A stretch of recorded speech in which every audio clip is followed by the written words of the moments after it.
Bonjour et bienvenue pour ce nouveau tuto de la chaîne Coaching Photo.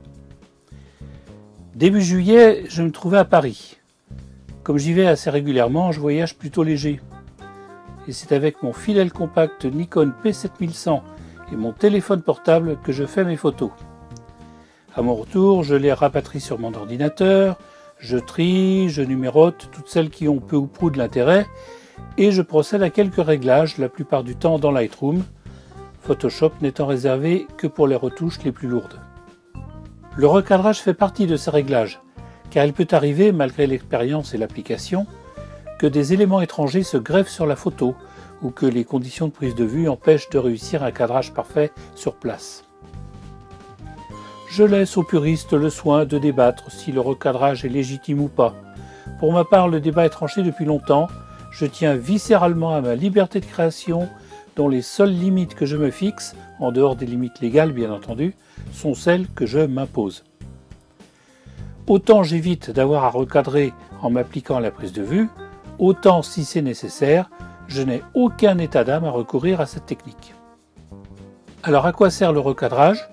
La plupart du temps, ça sert à éliminer tous les éléments indésirables d'une photo, ceux qui n'ont rien à y faire ou qui perturbent la lecture.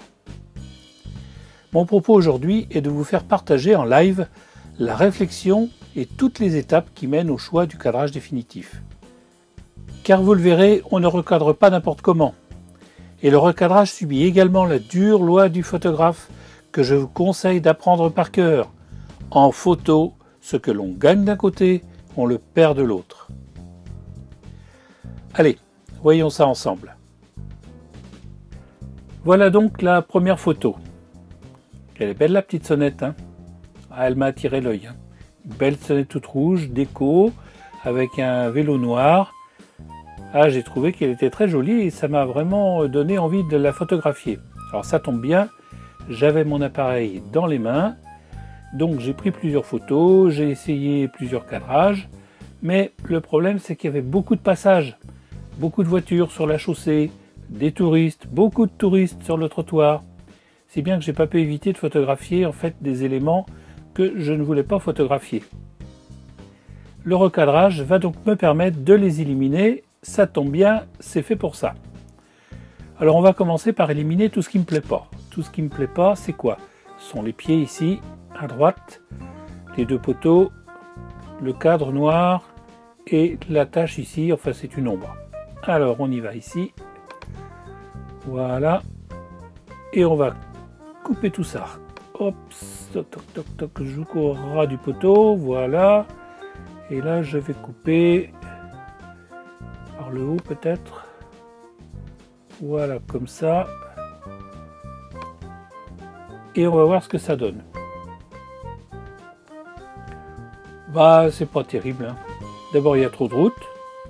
Et puis avec le sens de lecture, le balayage en Z, la sonnette n'accroche pas le regard en fait. Il n'y a pas assez de parti pris sur sa position non plus. Elle n'est pas centrée, elle n'est pas décentrée. Ça manque de dynamisme, tout simplement. Alors on va recommencer tout ça. On va donc réinitialiser. Par contre je vais travailler sur des copies. Voilà. Et donc là je vais commencer par éliminer au fur et à mesure ce qui ne me plaît pas. Alors on va faire uniquement les pieds. Voilà, juste les pieds, pour voir ce que ça fait. Le problème reste un peu le même, avec en plus le fait que le regard fait des allers-retours en fait entre le cadre ici et les poteaux ici. Toc, toc, toc, toc, donc on ne s'arrête pas en fait sur la sonnette. Puis pareil, elle est pratiquement au centre.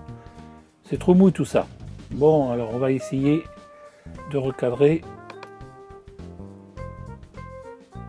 Créer une copie virtuelle. De recadrer plus serré en éliminant le premier poteau. Ça donne quoi? Bon, on est toujours dans les mêmes problématiques. La sonnette au milieu, trop de route, le poteau et le cadre. Ça marche pas, hein. Ça marche pas terrible, hein. Voilà, donc on va essayer en éliminant le deuxième poteau. Mais j'ai bien peur que ça fasse la même chose. Voilà, on va continuer. En fait, on revient dans la problématique du début, trop de route et la sonnette qui est mal placée. J'ai l'impression qu'il n'y a pas de solution en fait dans le format d'origine. Parce que là, évidemment, on fait tout le recadrage dans le format d'origine. Et ben, on va se permettre un petit peu plus de liberté, tout simplement. Alors, on va commencer par essayer un format vertical. Alors pour ça, je vais retirer ici le cadenas, si bien que je peux maintenant recadrer exactement comme je veux, sans m'occuper des proportions d'origine. Ce que je vais faire, c'est que je vais essayer de placer la sonnette sur ce point de force ici. Là. Alors on va faire comme ça. La règle des tiers, si elle n'existait pas, il faudrait l'inventer. Je voudrais un peu le pignon là, comme ça ici. Non, pas le pignon, le moyeu. Oh, puis je sais pas trop, enfin, l'axe. Voilà, on va essayer de, comme ça, de bien mettre sur le... Recadrer un petit peu en plus, comme ça, plus étroit, pour avoir un peu moins de route. Voilà, ça donne quoi, ça? On met parfaitement ici, comme ça on pourra pas dire qu'on triche. Ah, bah c'est pas mal. Moi, ça me plaît bien cette solution. Voilà une solution qui me paraît bonne. Bon, mais je suis un petit peu curieux de nature. Et je voudrais quand même essayer un format carré. Parce qu'honnêtement, j'aime bien les formats carrés. Alors, on va revenir là. Je vais reverrouiller et je vais mettre ici en format 1 sur 1, c'est-à-dire un format carré. Voilà, on va éliminer les poteaux. On va refaire en fait comme au début. Et on va voir ce que ça fait. Et ben on fait comme au début et on a le même résultat qu'au début. La sonnette est centrée, trop de route. Ben, tout ça, c'est encore trop mou, ça manque de dynamisme. Hein. Alors donc, qu'est-ce qu'il faut que je fasse? Je vais essayer de couper la route et essayer de placer la sonnette toujours sur le point fort. Je crée une copie virtuelle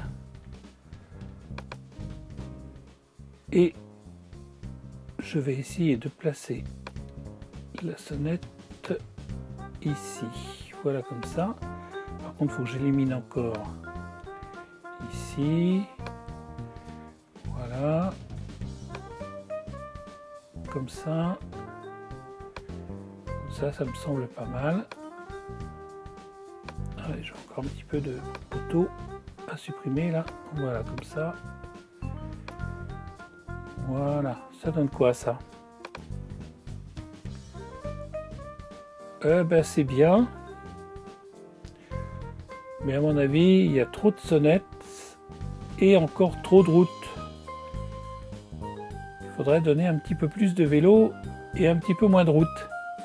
Donc on va continuer en format carré, mais on va s'appliquer. Voilà.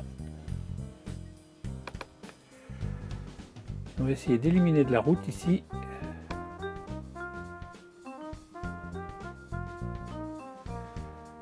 Donc ça veut dire que je retire la sonnette